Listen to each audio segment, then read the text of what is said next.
Welcome, everyone. I'm so happy to have you here for this Intelligent Style Salon Series featuring Sara Arey, and we will be talking about managing your energy in this moment. I'm Cassidy, for those of you who don't know me or are watching out in the ethers after this live conversation.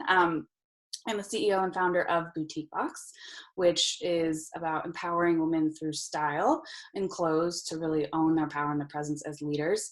We have a fairly unique way that we get to know every woman so that we can then help her find the pieces that fit her style, career, life, evolution. And so when I had a personal styling business before Boutique Box, I really realized that the hard part for women was not so much defining who they were and how they wanted to show up.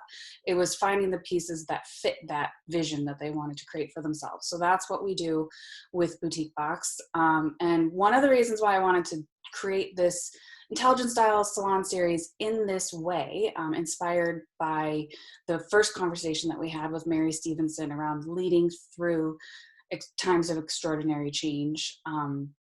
It really got me to thinking of 12 years as an entrepreneur. You learn how to lead yourself through times of extraordinary change. And you kind of just, at first the word that came up was resilience. And I feel like that's such a hard word, and that's not what it's really about. I think it's actually more about like, how do you just move through? How do you keep moving forward?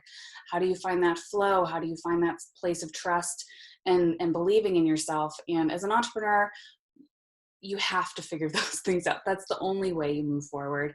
I learned very early on, I started my first business at 25. And so I learned very early on that if I wanted to make progress, I had to get out of my own way.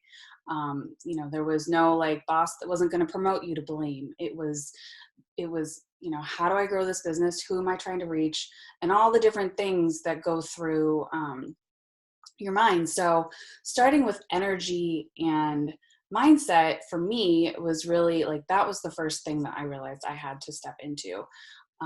Mindset, as far as letting go of, what is your true belief and what are the beliefs that were put on you. And then of course, especially as an entrepreneur, you are creating something out of nothing. There is no like path to follow per se. There's not, here's your next career step. You're creating your own path. And the only way you keep moving forward is if you believe that you can be successful at that next step. Of course, you are going to hit roadblocks as you do that. You're going to hit setbacks because that's life. And sometimes like what you think is going to work doesn't work. And so you have to think about, how do you take those setbacks? And that's where they talk about resilience. And I think that, it is that it's the growth mindset of, okay, what am I going to take away from this? And how am I going to take this information, trust that I was supposed to do that, and apply it over here? And it continues to keep moving you forward as maybe a little bit all over the place like this. But ultimately getting you stronger, more sure of yourself, and clear on what it is that you want to create.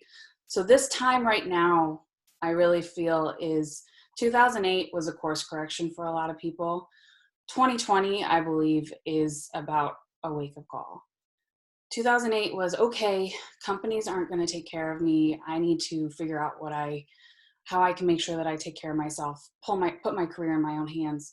2020 is a wake-up call of, what do I even really want? So moving through the uncertainty of the times and then having these things come up, that's a lot. So I'm so happy that Sara Arey could join us to share her beauty and her brilliance in how she helps people move through those roadblocks and take good care of themselves as they're putting themselves out there in the world to be vulnerable, to be visible. I do believe all of us are really being called to do that for ourselves in whatever small way or big way. And I met Sara working on my own stuff. My first business, I was in a coaching program, a high-level coaching program that included the mindset and the energy work, because you, even if you have your business, like you are still running your business. So that, again, it was like the most work that I have done over the years on myself as an entrepreneur is mindset and energy. So Sara has an amazing technique that she, well, you'll have to tell us, I don't recall if you developed it.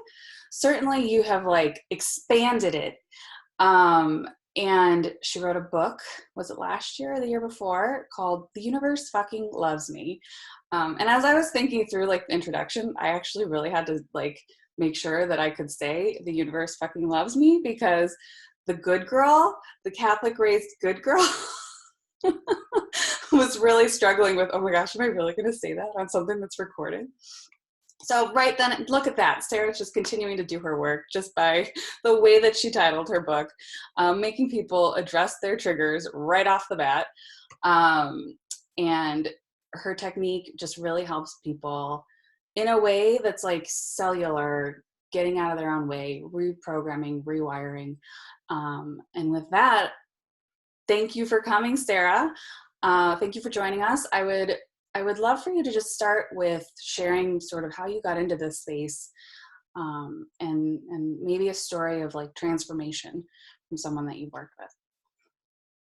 Thanks for having me, Catherine. It's really fun to be here today, and I love talking about this. I know what you mean about saying the title of the book.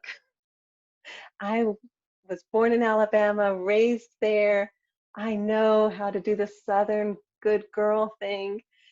And in this work, it's so real. It's not like, oh, the universe loves me. It's the universe fucking loves me because this is really hard. And yeah, so I started out 30 years ago with Reiki. I was just fascinated by the concept of energy and consciousness. And so when somebody introduced me to Reiki, I jumped on it and have done a lot of different things over the years. In 2004, someone introduced me to a technique called TAT, which stands for Tapas Acupressure Technique. And Tapas was giving a workshop, the woman who developed it. And when I first started hearing about it, I thought, this is so basic. How can she talk about this for 3 days? And then the more I got into it, I thought, oh my gosh, there's so much you can do with this. How is she going to fit it into 3 days? And that's how it is with this kind of work. It can seem simple and it goes so deep and it's so far reaching that it just doesn't stop.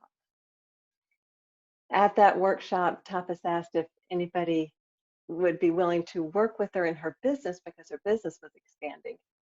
And I literally raised my hand. Oh, me. So I became her education director and helped her develop an international certification program, which allowed me to go really deeply into this method. And then I was building my business on the side, and I hired the same coach that you ended up hiring, Catherine. And 6 months into the program as her client, it was a year-long program, my phone rang one day, and it was Christine, the head of the company.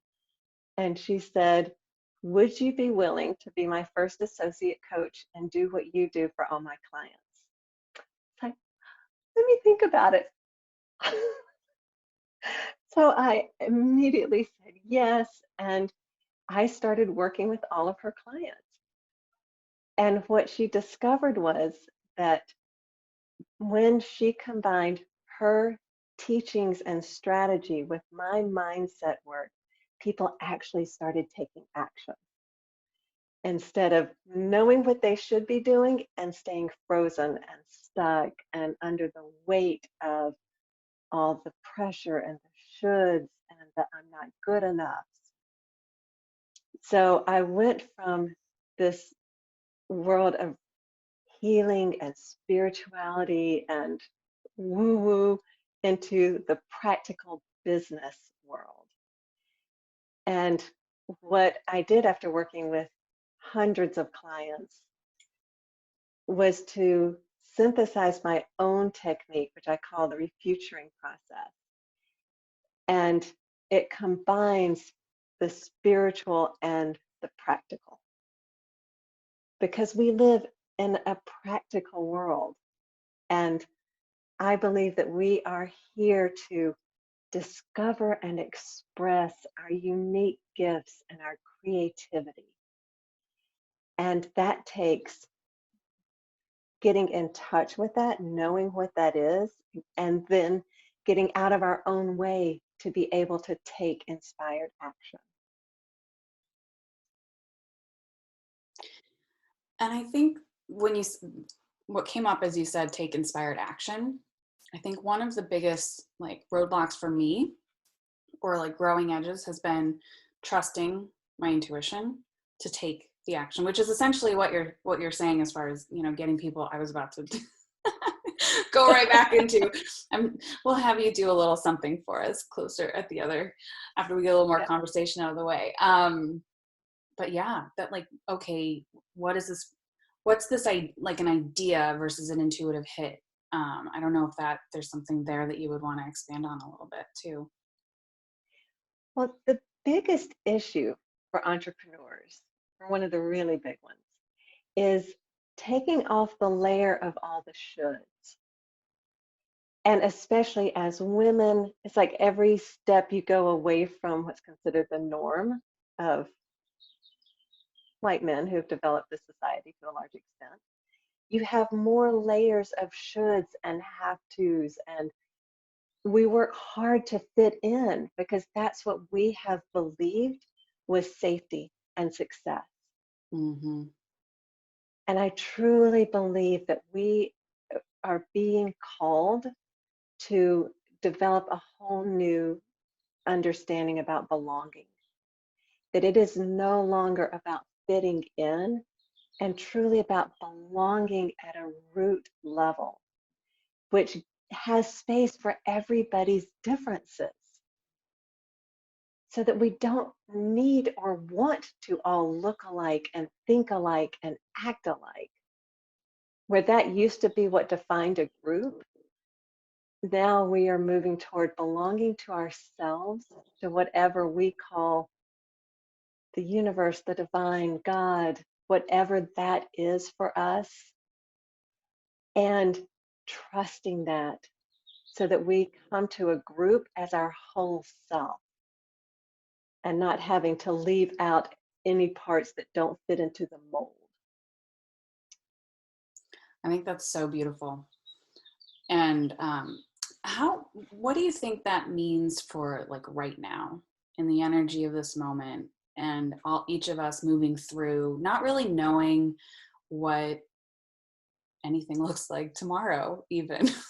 Like we have no, you know, it's like people have been saying Groundhog Day, but I don't even know if that's what it feels like, because it's not, it's just it's the continuation, and we don't know, there's no definitive anything. So Yeah, the best analogy that comes to me is that this is like the caterpillar in the cocoon. When a caterpillar is in a cocoon, their whole body essentially melts into goo. It's all broken down, like literally digested into its elements. And then there are these what are called marginal cells that have the template for what's to be created. It's not based on the past, it's based on what's to come. And I think that's where we are. We're in the breaking down, digesting ourselves, goo stage. And then our imaginal cells are literally our imagination. What do we want to become out of this? And using that as a template for recreating our lives, recreating ourselves. And it really is a matter of going into ourselves. And it's a lot about getting out of the head. Our heads have been so programmed and really overused. I'm Southern, so I'd say, bless their hearts. Our poor brains are exhausted and they're doing work that they're not meant to do. It's in our bodies that we get our intuition and our knowing and our hearts and our guts. And so a big piece of the work now is to get into our bodies, which, one of the, the things that comes up is whatever we haven't processed from our past, those feelings we've been pushing down, they're stored in our bodies. So getting in touch with our bodies means we're going to get in touch with those. And we haven't been taught how to sit in the discomfort. We're in a society of just feel better, take the pill, have the surgery, watch the Netflix, just make yourself feel better. And it's only when we sit with the hard feelings, when we let the tears come, when we let the anger come up, that we can move into our own knowing. And what I find with a lot of clients is that they think they're feeling their feelings, but actually they're thinking their feelings. And that's a whole different thing. If you're stuck in an emotion, you're thinking it and not feeling it. So an example of thinking something would be if you are feeling angry and then you think about all the reasons you're angry and the people you're angry about and why it wasn't fair, that's being in your head. Feeling it means you notice your heart is racing and your palms are sweaty and your body is tense. And breathing into that, letting the angry tears come. Maybe even just howling, yelling, whatever helps that emotion to move. So emotions can be thought of as energy in motion. And what we do instead is we bury them, and then it's like a game of whack-a-mole, trying to keep the next one from popping up.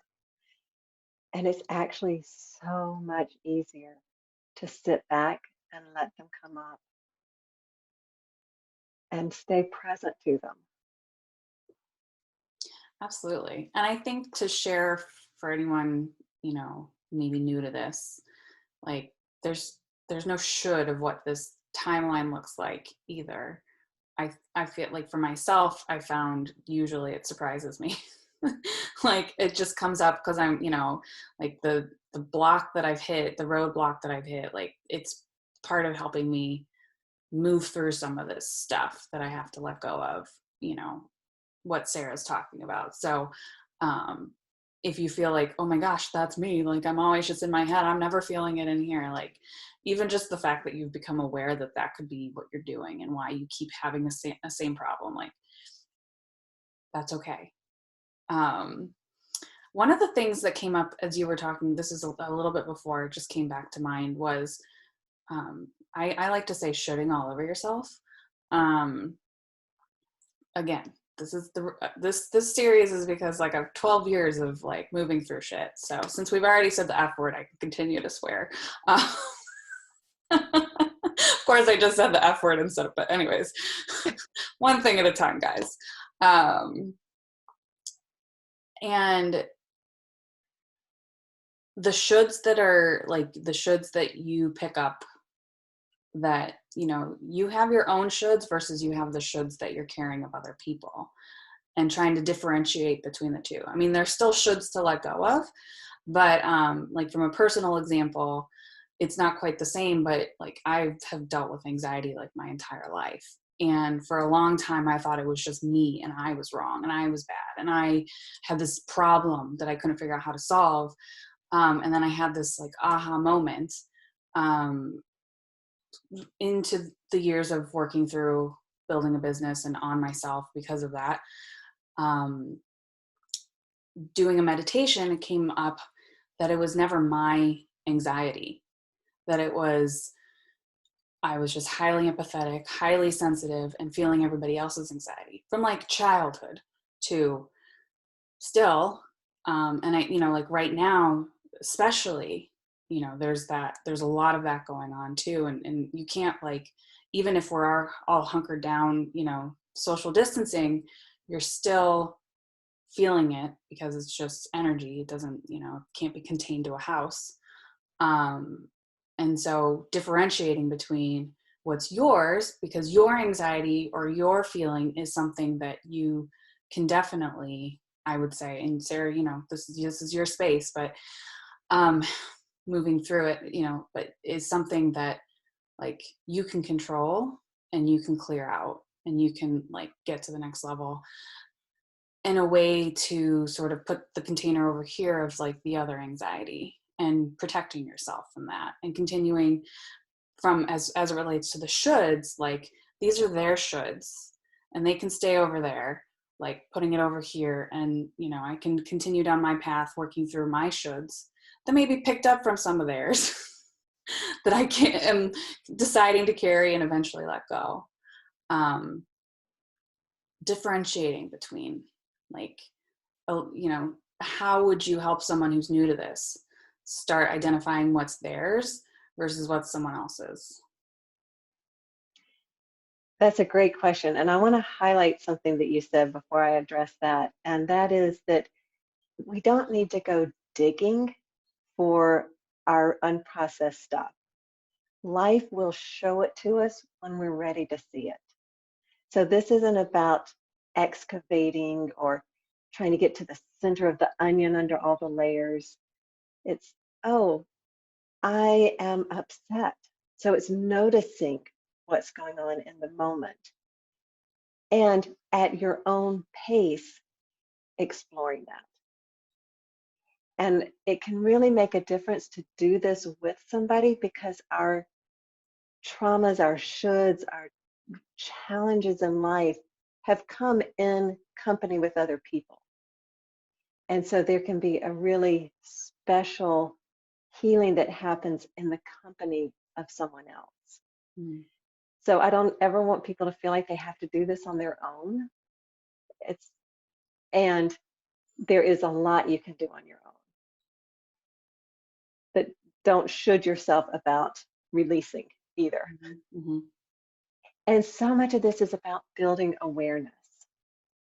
And it's like a muscle that you build up. So being aware of, oh, I'm actually pushing here because pushing is not the energy of healing. It's not the energy of creativity. It's actually the energy of fear. Like there's something wrong I'm trying to fix. So when you're trying to figure out if this is something that's mine or something that's someone else's, it's important just to sit with the thought and say, is this something I'm feeling in my body? And the ones that come from somebody else, they don't have the same depth of connection in you, in your body, that your own will. And we pick up things, bless their hearts. Our parents did the best they knew to do. They were imperfect people, raised by imperfect people in an imperfect society. And so they have passed on things to us. I know I have done it to my children, bless my heart, and theirs, that we're meant to help and to serve. And that's something we need to realize about these patterns we have, even the should thoughts come from a part of us that's just trying to keep us safe. So I don't resonate with I understand the term saboteur, but to me that doesn't capture the fact that it's not trying to screw everything up. It's trying to keep you safe. It's just that its concept of safe isn't what you're going for now. And at one point, it really did serve you. So I use the example often of picturing a coat you wore when you were 8 years old and how warm and safe it felt, it would not fit you now. There's nothing wrong with the fact that it kept you warm when you were 8. And there's nothing wrong with the fact that you've outgrown it now. So when we're looking at these things and seeing these shoulds, these conditioning thoughts or conditioned thoughts that we have, it's not about judging them and saying, or judging yourself. Oh, I can't believe I thought that. This is so stupid. Well, that's just adding more on. It's like, oh, I see what's at play here. This has been going on in the background. I'm bringing it to the foreground. So I'm aware, I'm conscious of it, and now I get to make a choice about it. When we don't realize it's there, we don't have a choice. So even just realizing it's there, if you don't feel ready to do something about it, realizing it's there is huge. Celebrate that. It'll still be there when you're ready to actually take a step with that. Well, and the other thing is that it's probably going to still be there even if you do the work this one time. Like there's just different layers of moving through it. And, you know, as Christine would say, it's like the ring of, well, you might remember it better, but the stones. And so you make your way around and then, oh, you got to go through the fire again. And then like you do well. And then because that's how you grow. And that's part of the process. And it can feel really painful when you're becoming dew to become the butterfly again. But, you know, the biggest piece of that, why I bring that up, is to just like, for the permission, you know, it's not failing, it's growing. And that's something it took me a long time to admit, or, you know, to like see it that way for myself. Being a type A perfectionist, or sometimes I like to say type A minus, but because I'm like fun too. But I can be a little, anyways. So that, you know, it's going to be, once you start doing the work, it'll be a continual process. And bringing it back to this moment, something that sort of came to mind as you were sharing that, and I love that we're recording this because like every word is always so perfect, and like I could quote everything that you say and the way that you say it. Like I want to learn from you. How do you do that? That's another conversation. But in this moment, you know, finding like just kind of allowing that space to be okay, and knowing that this might be like the first time that you're addressing it. And the should that I think is really interesting in this moment is that everybody's going through the unemployment at the same time. Everybody's going through the challenges with their businesses at the same time. Like taking it back to the beginning, as far as like creating this new sense of belonging within yourself and also within the community. Like we are one truly connected community in this world. It's an interesting opportunity to let go of those shoulds of I should have this job that gets me this next job, that, you know, and what it's going to look like. I feel like it's just, we get to rewrite it all, like you were saying before. And so I don't know, that's more of just a like interesting, if you have anything you would want to add. Otherwise I would say, let's do a little digging into some of like walk them through your process. But you probably have something to add. I usually do. What comes to mind with that is to hold everything lightly right now. Like having a flower in the bud stage, you can't force it open. So allowing things to unfold and practice being okay with not knowing. We've had the illusion for a long time that we could make things happen. And now we are learning more to dance with the universe. And so not judging everything as good or bad, and allowing things the time and space to unfold, which can take a lot of breathing on our part. Yes. Sometimes some heavy breathing. Let's be honest. That's okay. Deep breaths. Right. Fire breath out. Yes, dance with the universe, and yes, let it unfold. It's really hard. It's really hard to do that. And that's okay, I think, too, if it's really hard. I like the way that you said that about, we've been sort of programmed to think that we can make it happen. And that goes back to the pushing versus the allowing. And it's really, and it also goes back to feeling safe and secure versus like being open to possibilities, which that might be our nice little segue into your process, since it's all about possibilities. It is. Yeah.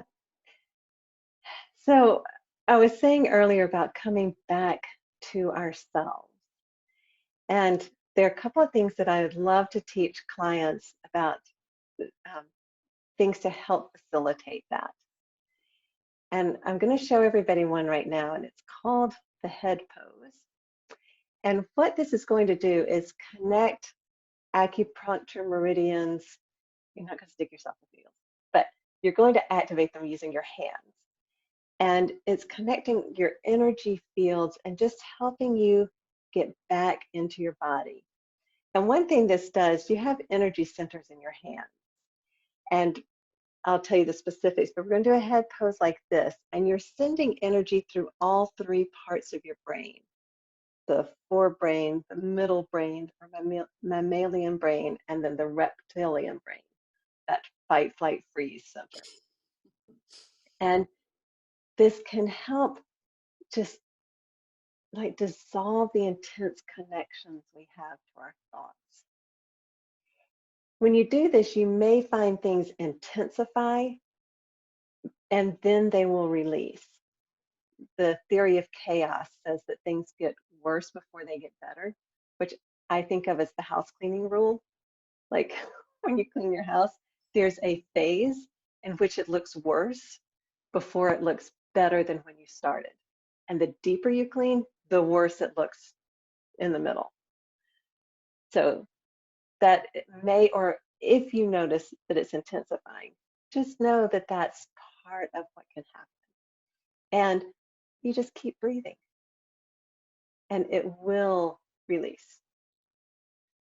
Unlike the house cleaning, that takes a lot more work. But with this, you're just holding the pose and breathing. Okay, so what you're going to do is it doesn't matter which hand is in front, either one, but you're going to use your middle finger, your ring finger, and your thumb. So you put your middle finger in the middle between your eyebrows, then the ring finger on the side of your nose, and then your thumb on the other side. So if you wear glasses, it's where your glasses sit.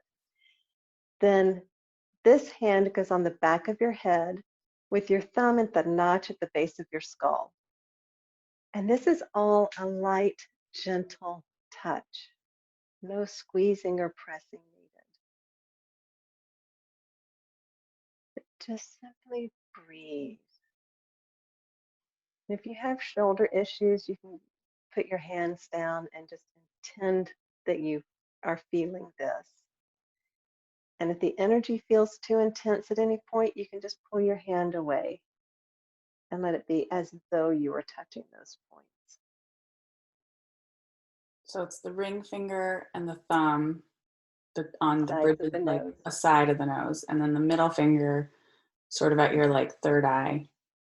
Yes, and your index finger and little finger are just hanging out. Yes. You're just breathing.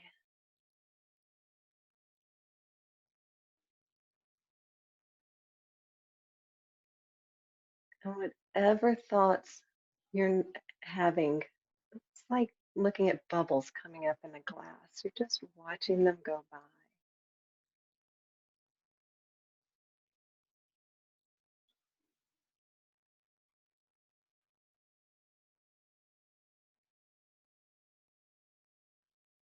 And when you feel ready, just put your hands down. And notice how you're feeling in your body now. Catherine, what did you notice as you did that? What did I notice that with that? Is that As you did, yeah. I noticed how heavy I was pressing first. So for honestly, and I just felt like clear. It was really interesting. So I haven't done that in a while. I do use I pulled out your cards. I do have been using those, but that was just such a good reset is what that felt like. Yeah. Yeah, that's a good word for it, as a reset. And when I'm working with clients, we go into deeper things as we do that. Yeah. But just doing that will help settle your energy. And if you're in the midst of intense emotion, you can just do this as you're feeling the emotion and breathe. And it will help the emotion to process and move on. If anybody has water handy, it's always good to drink water as you're doing this. Water conducts our energy like it conducts electricity. So if you're feeling stuck, um, just in general in life, drink water. That really does help our energy process. And if you don't have it with you, I highly recommend getting some after the call. And the next thing we're going to do is just one hand on top of the other in the center of your chest. It's your heart center. Doing this after the head pose again helps bring your energy even more down into your body. You just let yourself breathe.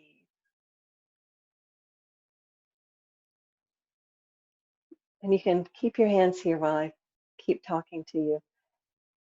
In my work, this process I developed is called the refuturing process. And it uses statements that all begin with the phrase, what if it's possible? When we use affirmations, we can actually have a negative reaction to them. So, like if you said, I'm wealthy, part of you can come up and say, have you checked the mail?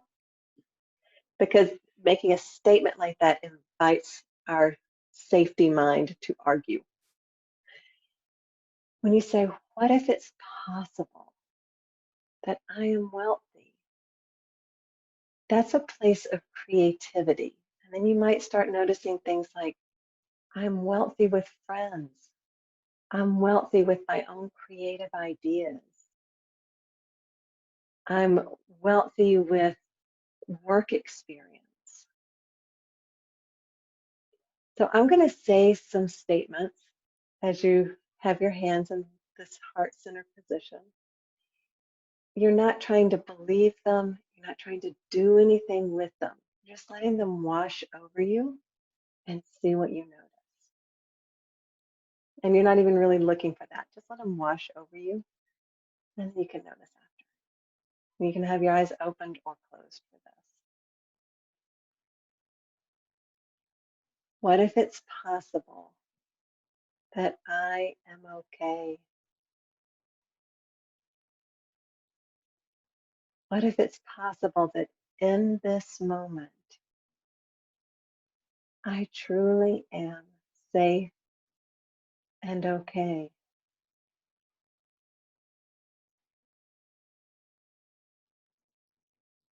What if it's possible that I am creative, that I am resourceful?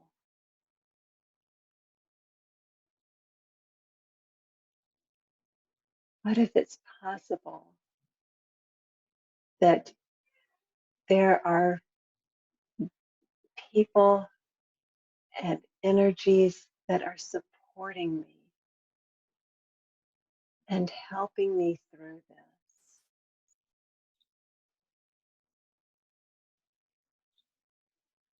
What if it's possible that the universe truly does love me and is conspiring for my greatest good.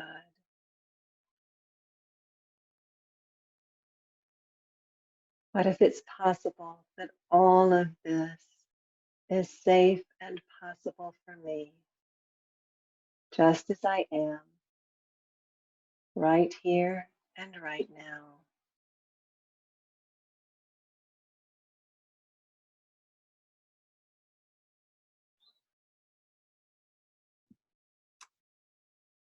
And when you're ready, you can put your hands down.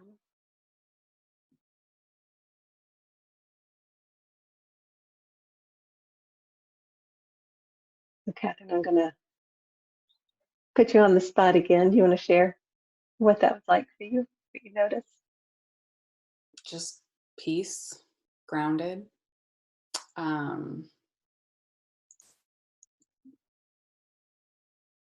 safe. Yeah, like, okay. And that's such a different space from which to take action. And sometimes the action we most need is to take a nap or do Especially some right kind of right, or do some kind of self-care. And even when the action is something else, we're taking it from a grounded, clear space rather than the energy of fear is very chaotic. And this is aligned energy. now. I love that. Yeah. So Catherine mentioned my card deck. I have a card deck that has these what if it's possible statements and then an I choose statement. So what if it's possible is very expansive energy. And then when you use a phrase starting with I choose, it focuses the energy. So Catherine, do you want to read the card you drew? Yes. So this is from, I pulled this out, it just like fell out maybe a week or so ago, moving through some of this stuff. Also, I will say I've been drinking a lot of water lately, so that might be why. So thank you, Sarah, for illuminating that. um, what if it's possible my creativity and abundance increase when I rest, relax, and play? I choose to include fun, quiet, and self-care every day in small and large ways. And I think, what that also highlights to me as well is like, especially right now, especially for anybody moving through, like a job loss or a furlough or a business change. Um, Something that I started for myself years ago when I was still like very early on in my business and not making much money. And I was like, what the heck? I did this so that like I could create freedom for myself. And instead of like, at the time felt like I was very constrained by it. Um, and I was like, well, but I do have freedom. And so I started investing in like a morning routine, a morning ritual for myself, very much in alignment with what this card says, like reading in the morning, just refueling myself and my creativity, exercise. And that was everything that I did didn't cost anything, but it massively actually created, the return on that investment of that time was really powerful. And I started to see shifts in the business. Essentially, as the cards, it's the abundance increased when I took care of myself. What a concept. Crazy, Speaking right? of reprogramming and rewriting, um, so I will share more about how you can connect with Sarah in the link below for those that are watching the recording. Refutureyourlife.com is the website, correct? And Sarah is hosting at the moment. She has some group opportunities and well, we'll dig into that a little bit more, but I'll include all the details below in the comments or in the description for the video, and we'll talk a little bit about that. But thank you in conversation as we shift into that phase. But thank you so much for coming and joining us today, Sara, and sharing like just this beautiful opportunity to like reset and ground and it's such a simple thing that we can take as we move forward, for now, but for always. And I would highly recommend, if you're feeling called to move through blocks, definitely reach out to Sara. It was definitely game changing in 2015, 2014, 2015, when I had the chance to do it on a regular basis. And how much my business grew in that time was pretty amazing. So a testament to that. So thank you. Thank you.